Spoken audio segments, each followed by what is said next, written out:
In this video we will be using this smartphone and gimbal rig together with this app to make a video of this location.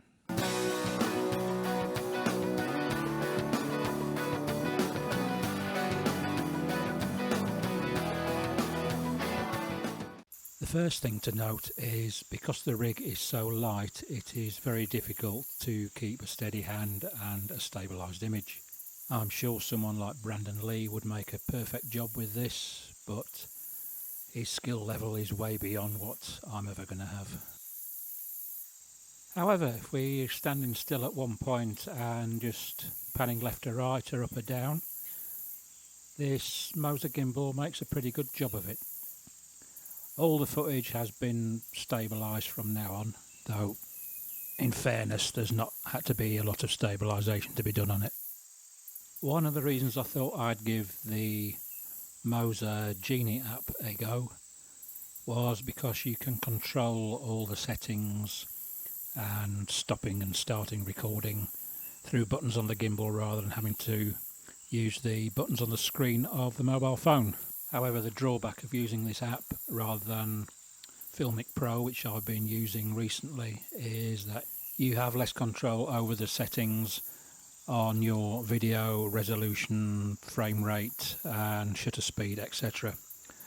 Plus also in Filmic Pro you can film in a log profile, which makes editing a lot easier because you have a bigger dynamic range on log footage than you would on normal footage such as we're using at the moment. All of the video footage that you are seeing has been shot in 4K on my smartphone, though I will be uploading it to YouTube in 1080p. It's amazing how far cameras on smartphones have come in the last few years.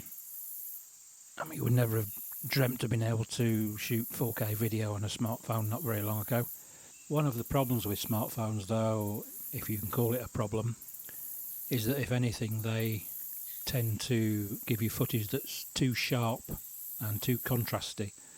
So if you wanted to make something that looks a little bit more cinematic, you have to play around with it a considerable amount to get there.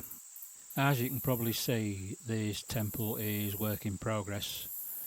Certainly in terms of the statue of the monk, which has recently been completed, though the building underneath it certainly hasn't. There was a guy working in there as I was filming. In fact, he poked his head out to wonder who the hell was wandering around the site. It's actually located just a couple more kilometres out of Chiang Mai than the main temple in Doi Saket, and takes about probably 45 minutes from the centre of Chiang Mai if you wanted to visit there. From my place it's about 10-15 minutes. So what do I think about using the Moza Genie app together with the Mini S gimbal and a smartphone? Well, if you just want to take some decent video and not mess around with it too much afterwards, basically point and shoot and upload what you've got straight from the phone, it's absolutely ideal. However, if you want to make something a little bit more cinematic, you're probably better off spending the money and getting yourself Filmic Pro. I think it's about £15 at the moment, and there are a couple of other apps similar to that. I'm not being paid by Filmic Pro to make this video, and of course you don't have to use the Moza app. If you want to use the Moza gimbal, the gimbal will work on its own. Only if you are using, say, Filmic Pro or another app, you'll have to use the controls for your camera from the mobile phone screen.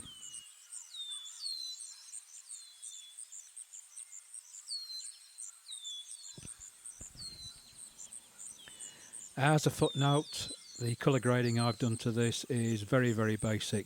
All I've done is adjusted the white balance, and most of the footage, the highlights were too high clipping, so I brought those down, and midtones have been raised up a little bit, but apart from that I've done very little.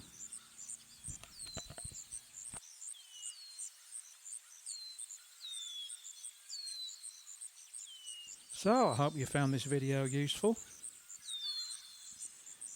and if you have, please give us a thumbs up, and if you haven't found it useful at all, then click the thumbs down button twice. It would be great if you consider subscribing to my channel. I make other videos like this, as well as visits to places of interest around Chiang Mai and northern Thailand.